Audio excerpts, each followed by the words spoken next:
Assalamualaikum warahmatullahi wabarakatuh. Nama saya Ahmad Fahri Calasanaya. Saya jurusan Sistem Informasi dengan nomor NIM 2020 08 0311. Kali ini saya akan membawakan tema keterampilan berbicara. Keterampilan berbicara menempati kedudukan yang paling penting karena merupakan ciri kemampuan komunikatif siswa. Salah satu indikator keberhasilan siswa belajar adalah kemampuan mengungkapkan gagasan secara lisan di dalam kelas dalam satu lingkup mata pelajaran. Itu menurut Abidin. Menurut Syah, tahun 2013, halaman 111.7. Keterampilan adalah kemampuan melakukan pola-pola tingkah laku yang kompleks dan tersusun secara rapi, secara mulus, dan sesuai dengan keadaan untuk mencapai hasil tertentu. Menurut Tagigan, berbicara adalah kemampuan mengucapkan bunyi-bunyi artikulasi atas kata-kata untuk mengekspresikan, menyatakan, serta menyampaikan pikiran, gagasan, dan perasaan. Sedangkan sebagai bentuk atau berbicara disebut sebagai alat untuk mengkomunikasikan gagasan-gagasan yang disusun serta dikembangkan sesuai dengan kebutuhan-kebutuhan sang pendengar atau penyimak. Dalam membaca tentu ada tujuannya masing-masing. Tujuan utama dari berbicara adalah untuk berkomunikasi. Agar dapat untuk menyampaikan pikiran secara efektif, seorang pembicara memahami makna segala sesuatu yang ingin dikomunikasikan. Tujuan berbicara merupakan hal sangat penting untuk ditentukan sebelum seorang pembicara memaparkan gagasannya. Tujuan berbicara merupakan pedoman bagi pembicara untuk membangun, mengemas, dan menyampaikan idenya untuk sebuah pembicaraan tertentu. Perbedaan tujuan berpengaruh pada ide yang dikembangkan, kemasan yang digunakan, dan performa penyampaiannya. Tujuan berbicara yang dimaksud adalah sebagai berikut. Yang pertama, informatif. Tujuan informatif merupakan tujuan berbicara yang dipilih pembicara ketika ia bermaksud menyampaikan gagasan untuk membangun pengetahuan pendengar. Tujuan ini selanjutnya akan lebih sempurna jika bukan hanya bersifat informatif, melainkan komunikatif, yakni terjadinya timbal balik atas gagasan yang disampaikan pembicara dengan respon yang dihasilkan pendengar. Tujuan berbicara jenis ini merupakan tujuan yang paling dominan dilakukan dalam kehidupan sehari-hari, seperti menerangkan sesuatu, menjelaskan proses, dan juga konsep. Dan juga berikutnya adalah rekreatif tujuan. Tujuan rekreatif merupakan tujuan berbicara untuk memberikan kesan menyenangkan bagi diri pembicara dan pendengarnya. Jenis tujuan ini adalah untuk menghibur pendengar sehingga pendengar merasa terhibur oleh adanya pembicara. Pembicaraan semacam ini biasanya berbentuk lawakan, guyonan, dan candaan. Namun demikian, bergosip juga merupakan salah satu bentuk pembicaraan yang bertujuan untuk hiburan, dengan syarat tidak dilakukan dengan tendensi penghinaan, penghakiman, dan berbagai penekanan psikologis yang serius. Merupakan tujuan pembicaraan yang menekankan daya bujuk sebagai kekuatannya. Hal ini bertujuan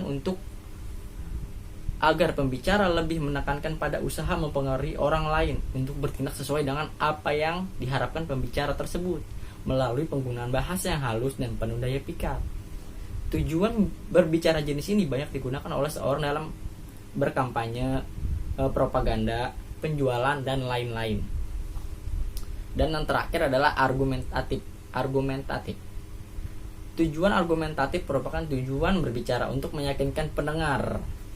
Dalam berbicara juga kita harus meyakinkan pendengarnya dengan menggunakan alasan-alasan rasional di dalam bahan pembicaraan yang digunakan dalam berbicara.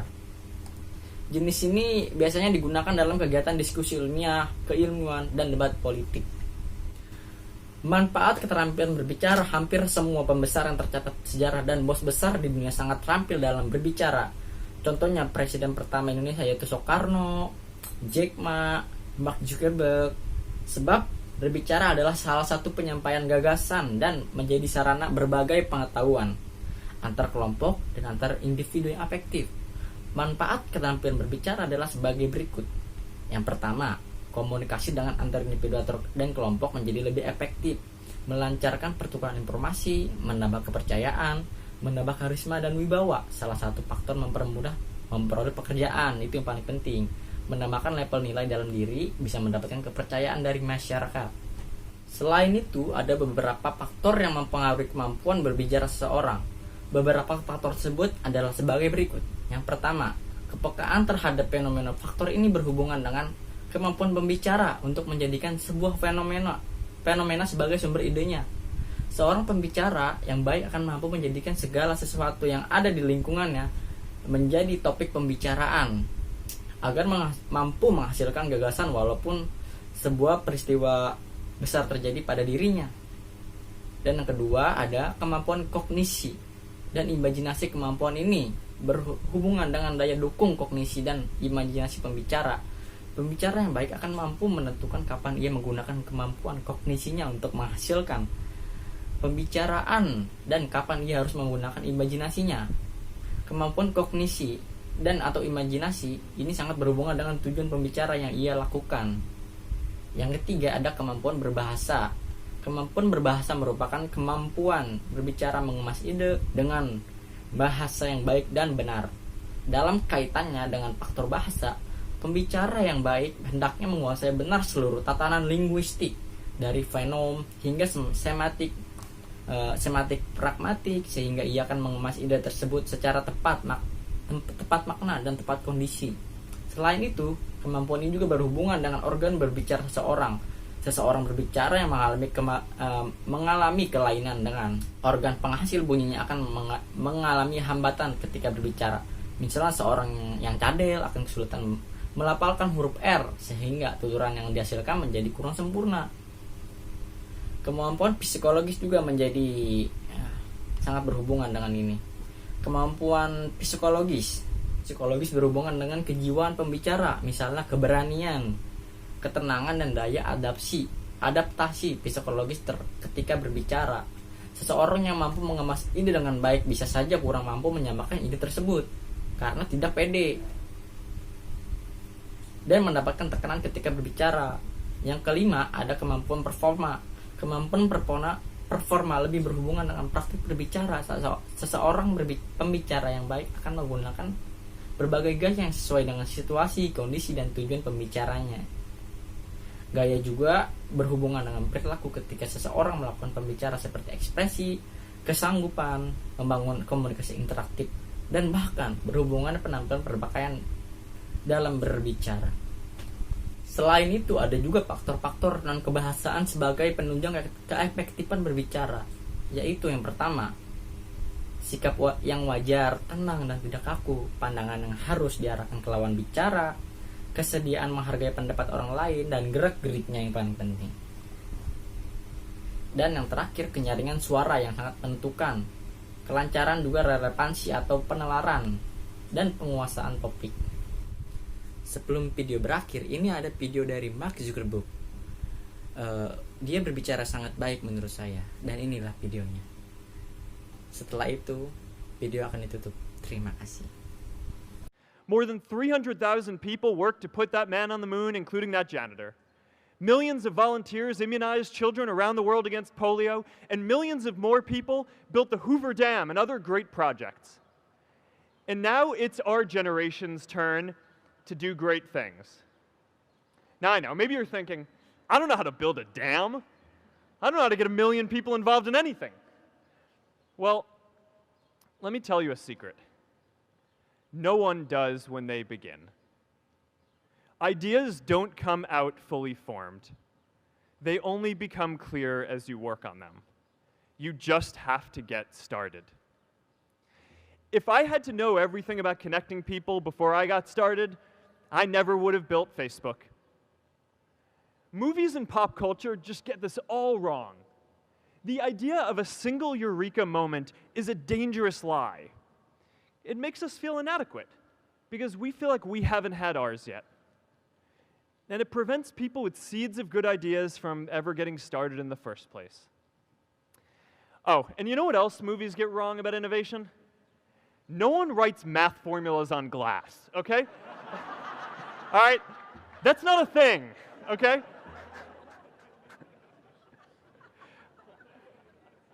It's really good to be idealistic, but be prepared to be misunderstood. Anyone working on a big vision is going to get called crazy, even if you end up right.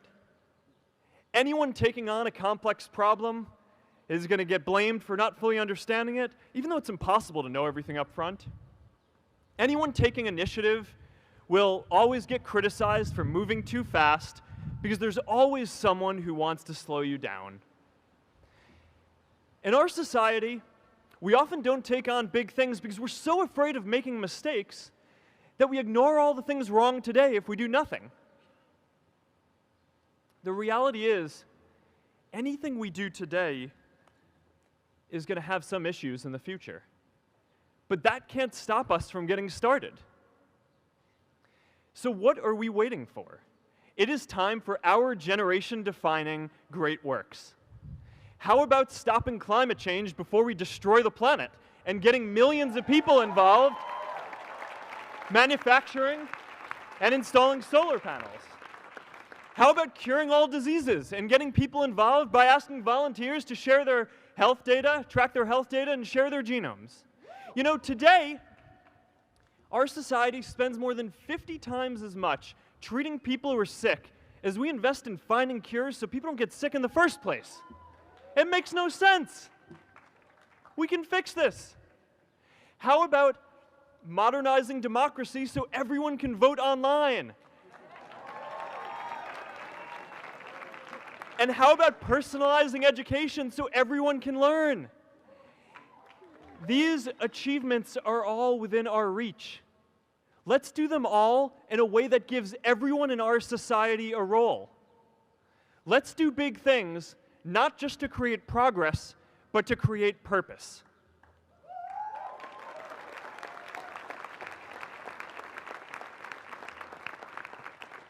So taking on big, meaningful projects together is the first thing we can do to create a world where everyone has a sense of purpose. The second is redefining our idea of equality so everyone has the freedom to pursue their purpose. Now, many of our parents had stable jobs throughout their careers, but in our generation, we're all a little entrepreneurial, whether we're starting our own